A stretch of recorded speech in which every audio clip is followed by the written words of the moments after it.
Les 3 premiers chapitres de l'Épître aux Éphésiens nous parlent de la révélation du dessein de Dieu. Ensuite, nous avons la marche dans l'esprit de l'agneau. Et comment cette épître se termine-t-elle?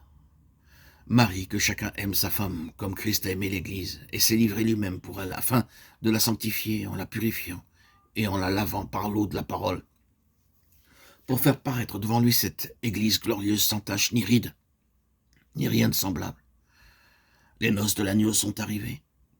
C'est dit simplement de manière figurée que Dieu a atteint son objectif dans un groupe de personnes qui ont marché sur les traces de l'agneau, qui ont suivi sa voie. Et maintenant, ils sont présentés à l'agneau comme son épouse. Les noces de l'agneau sont arrivées. Puis-je vous rappeler que ceci explique toute la peine que Dieu se donne? Il peut paraître effrayant de penser que plus nous aimerons le Seigneur, plus il nous conduira en eau profonde, et que plus nous désirerons être entiers pour Dieu, plus il exigera que nous le soyons.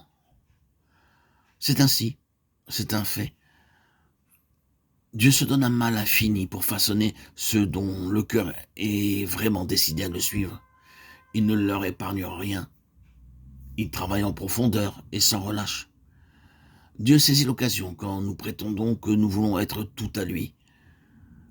Mais n'allons pas nous imaginer que Dieu regarde à notre degré de consécration pour nous délivrer de nos souffrances. C'est plutôt le contraire. On a toujours été ainsi. Les personnes les plus consacrées sont celles qui ont le plus souffert. Mais Dieu se donne beaucoup de mal avec nous, ce qui ne devrait pas nous décourager. Cela devrait aussi nous éclairer sur bien des points. Si le Seigneur nous prend vraiment en main, c'est qu'il va faire un travail en profondeur, une œuvre parfaite. Et nous allons expérimenter de façon tout à fait extraordinaire le chemin de la croix et le chemin de l'agneau. Cela s'appliquera à tous les domaines de notre vie et aura pour aboutissement la proximité par rapport au trône de Dieu. Cette question est celle qui procure le plus de satisfaction au Seigneur et celle qui sert le plus ses intérêts, car il en ressortira comme par la suite une merveilleuse vocation qui aura des répercussions dans toutes les régions célestes, et ce, au siècle des siècles. L'important, et je le rappelle, est d'entrer pleinement dans les conseils et les desseins éternels de Dieu qui nous sont révélés, et en particulier dans les lettres de Paul. Une fois que ces lettres ont été mises en lumière, nous sommes alors ramenés à ce terrain, à ce plan en faveur de ce peuple élu.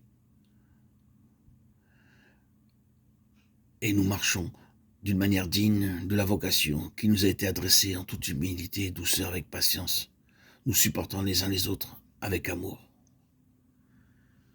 Ici se dresse le portrait de l'agneau. Marchons d'une manière digne de lui par rapport au dessein éternel de Dieu. En toute humilité et douceur, avec patience, nous supportons les uns les autres avec amour. Quelle merveille!